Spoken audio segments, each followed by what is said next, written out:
So yesterday, actually the night before yesterday, so that would be, today's Tuesday, that would be Sunday night, I decided that I wanted to make some changes to my diet and try to get myself in better shape.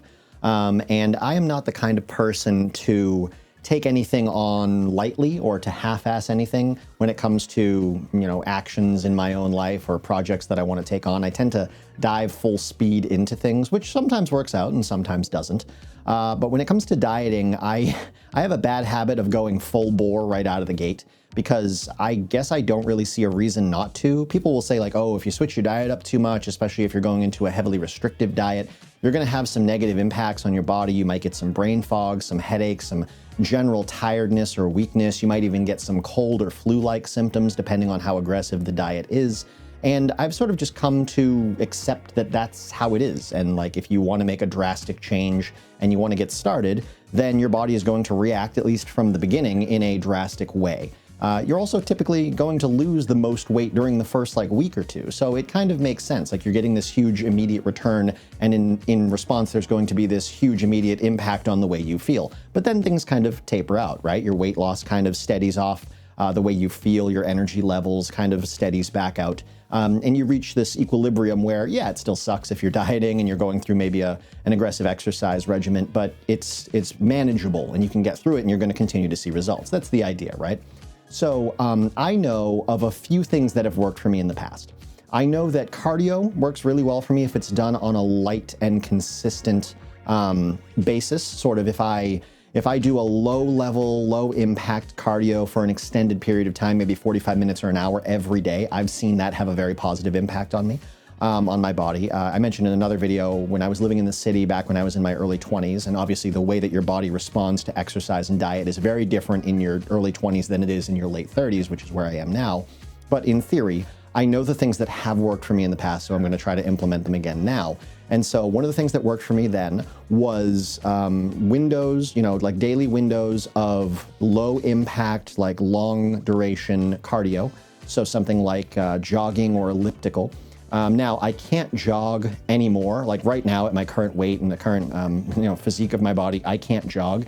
It hurts my ankles and my lower leg and my feet so much, I basically can't walk the next day. And that's with the slowest paced jog that I can manage. If I go on too long of a walk, like if I go on like a 2-hour walk with a kind of a aggressive pace to it, something like a 3-mile-per-hour walk, 4-mile-an-hour walk, I will have trouble walking the next day, just getting out of bed. I will be in pain. So I can't do that. That's too much impact, but I can do elliptical, and I don't have any negative impacts from elliptical. And I love doing elliptical because you can set the machine to a fat burn zone, which for me is about 118 beats per minute. You hold onto your little heart reader grips and you're going with your arms and you got your legs going. And it's a slow enough pace that you're not like out of breath, you're gasping. So you can maintain it. And I do like a solid hour, and that burns somewhere between 600 and 700 calories for me at this weight. And I can watch like a couple episodes of a TV show or half a movie, something like that. So it works really well for me. But at the same time, another thing that I know has worked well for me is that my body seems to be pretty good at putting on muscle when I do heavy weight training. And I like heavy weight training.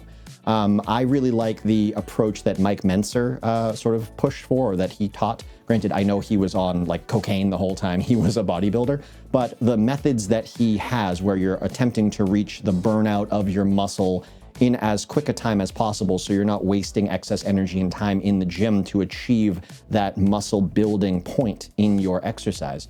I like that approach. And so I've used his routine before. I've sort of watched a bunch of videos of his and broken down all the different routine tips and suggestions and workout patterns that he offers. And I've turned that into a 3-day split. And so I've used that in the past, and I've seen really positive results from that, not necessarily in weight loss, but in muscle building. I've seen my strength grow rapidly through using that type of exercise, that sort of like low rep, high weight exercise system. And so, or exercise routine. And so what I'm going to do as far as exercise goes is I'm going to keep the weekend open. I don't like to exercise on the weekend because that's really my prime time to be with my kids, my family, and for us to do things together. And if getting myself in shape means not being around my family, then what's the point, right? I want to be in better shape so I can do more things with my children, so that I can live a longer life and be with my children. I can just be a more productive person for my family. That's why I'm doing this, right? And I will feel better, which means I will be better for them. That's what I want.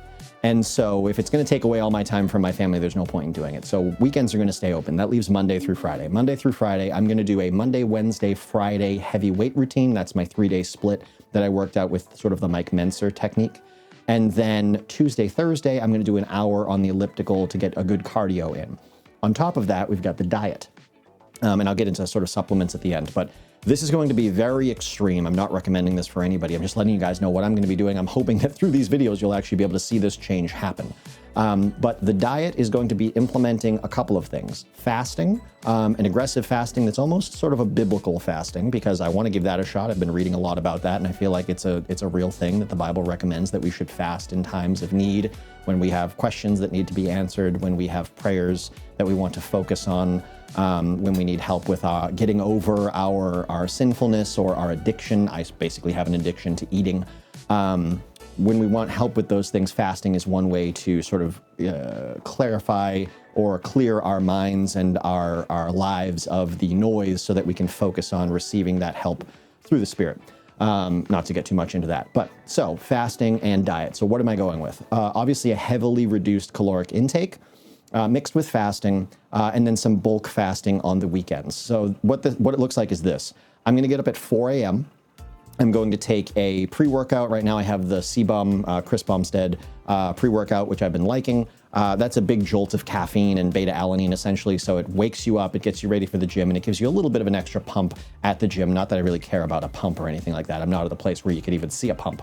Then on top of that, I'm taking a double dose of creatine instead of 5 grams, which is the standard 10 grams. It's not because I'm trying to load or anything like that. It's because I've been doing some reading recently, and it seems like scientists are now sort of finding via studies that 5 grams might not necessarily be enough to do all of the work that creatine could do for you. And in some cases, they're saying it might need to be as much as 20 grams, which I'm not going to go to, but I'm happy to jump up to a double, which is 10 grams.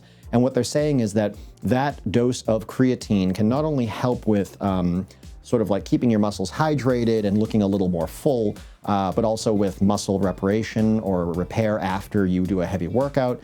And then on top of that, can actually help offset some of the impacts of a reduced sleep schedule or loss of sleep or the weakness that could come with an increase of exercise or diet. It can help offset that weakness and that tiredness. And that's definitely going to be something I need, and you'll see why in a moment. So creatine and pre-workout, and then I go to the gym, leave for the gym about 4:10 in the morning, get there around 4:30, do my workout, whether it's about a 45-minute weight session or an hour-long cardio session, head home, make myself a protein coffee, or I guess, I don't know if it's a protein coffee, a protein shake with coffee in it, or a coffee with protein in it, but it's 16 ounces of coffee, which is my normal coffee, with 2 scoops of dimetized ISO 100. So it's the most isolated whey protein that you can get. There's almost nothing in it but protein.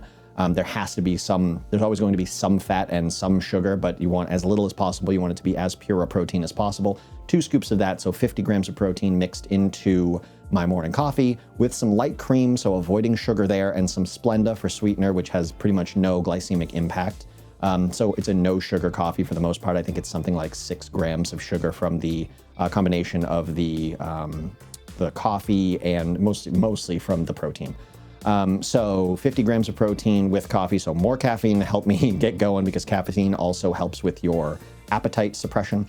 And then protein helps to satiate and also helps to maintain the body fat, the muscle already on your body, so that you're mostly losing body fat, because I'm going to be losing a lot of weight with this. And I don't want to lose any lean muscle if I can avoid it. So I have that, and then I take a shower and I start my work day around 7 in the morning. Whether I'm going into the office or working from home, that's sort of the start of my work day, when I leave the house to commute in or when I go up to the office and log on.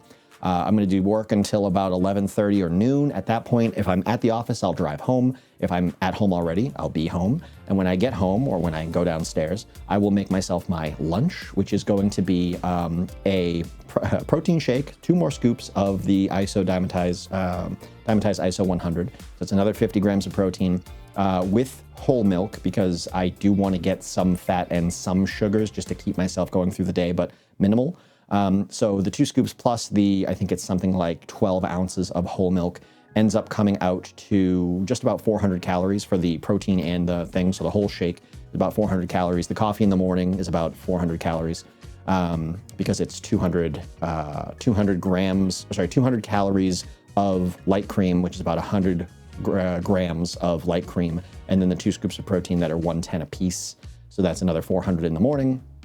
The creatine doesn't have any, and the vitamin drink that I'm going to talk about in a second doesn't have any. So I have that protein shake, 2-scoop protein shake with whole milk for lunch, and then with that, I drink a serving, 2 scoops, of the Animal Pack multivitamin powder. This is the most thorough multivitamin that I've been able to find anywhere on the market, and I'm not just looking at ingredients that don't matter. I specifically did a bunch of different research by checking out stuff from like Huberman Podcast, different physique scientists or, bodybuilder type scientists, gym bros like Derek, More Plate, More Date, guys like that on Joe Rogan, a bunch of different episodes where it's just people who have done the science, who have like PhDs in this stuff, talking about the different vitamins and amino acids and things that you want to get into your body that most people don't even know about, and what dosages of those actually make a difference. And looking at all the different multivitamins out there, whether it be pill form or powder form, the one that includes all of the right things in all of the right doses in one source, to me, based on the research I've done, is this Animal Pack multivitamin powder. You can get it in a pill form, but it's something like 9 pills, which I'm not interested in.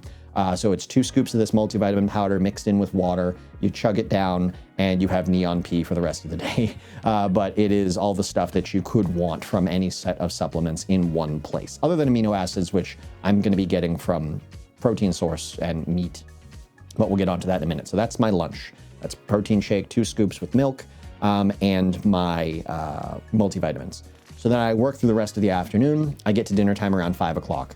I'm not sure what I'm going to be eating specifically, but I can tell you it's basically going to be meat. Like last night, I cooked 2 packages of these all beef, like heavy sausages that I cooked out on the grill in the freezing cold weather. And I ate 2 of those for dinner. They're about 220 calories each, so that's 450, just under 500 calories for the both of those. Had those for dinner, and then I had one little treat only because it was left over from our Saturday drive. My wife had gotten me a king-size Caramello bar, which is my favorite candy bar. And that bar, I think, is like 350 calories for the whole thing. So I ate that just to get it off my desk so it wouldn't be sitting there for the next 2 months while I go through this program.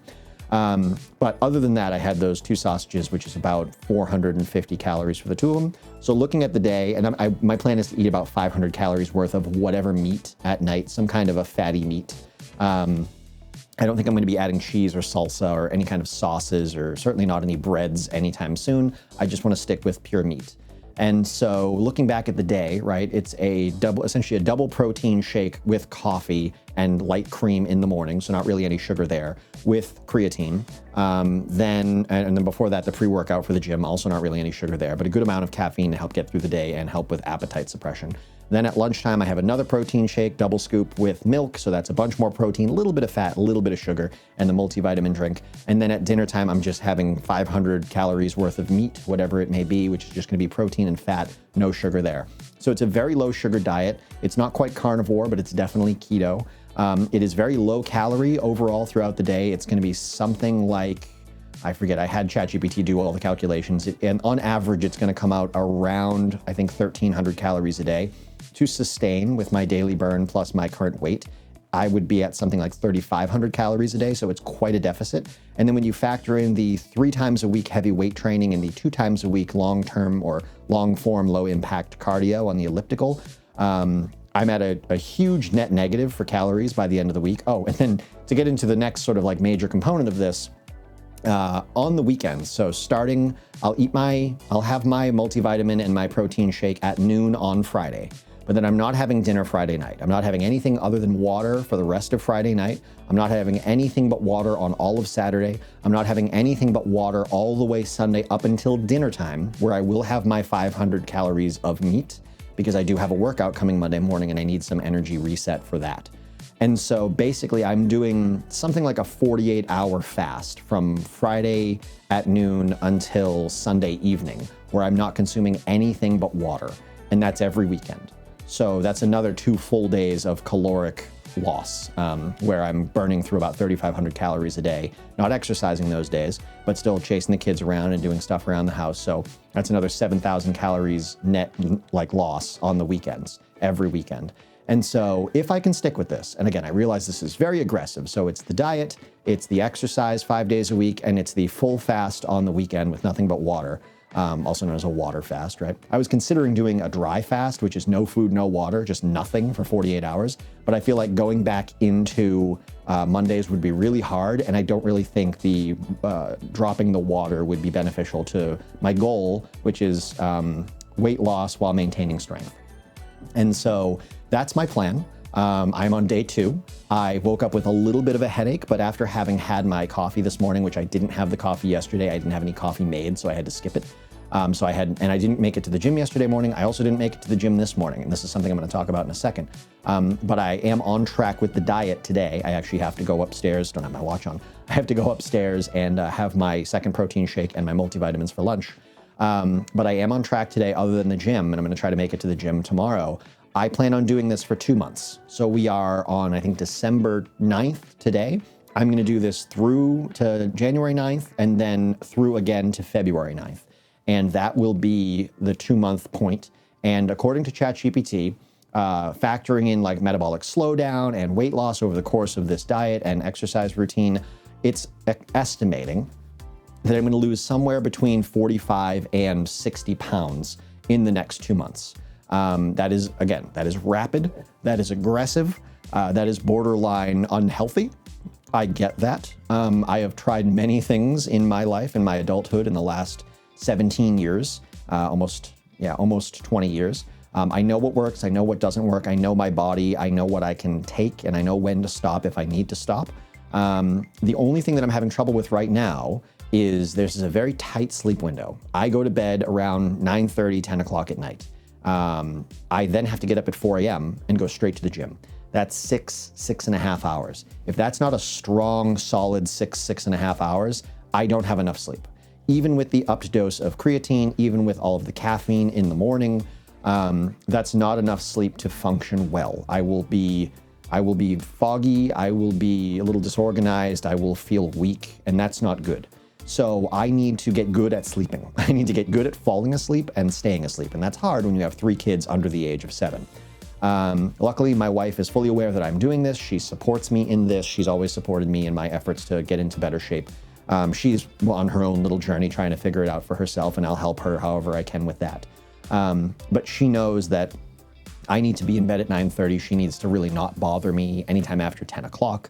And that I need to get up at 4 in the morning, go out and do whatever I need to do. And if that means that she needs to sort of handle the morning situation with the kids on her own, that's what needs to be done. And, if we hit rough patches, we'll work it out as we go, but that's the plan for now. So right now, my only holdup is that I'm having a hard time falling asleep fast enough. I get into bed at 9:30. Everything's off, no electronics by no later than 10.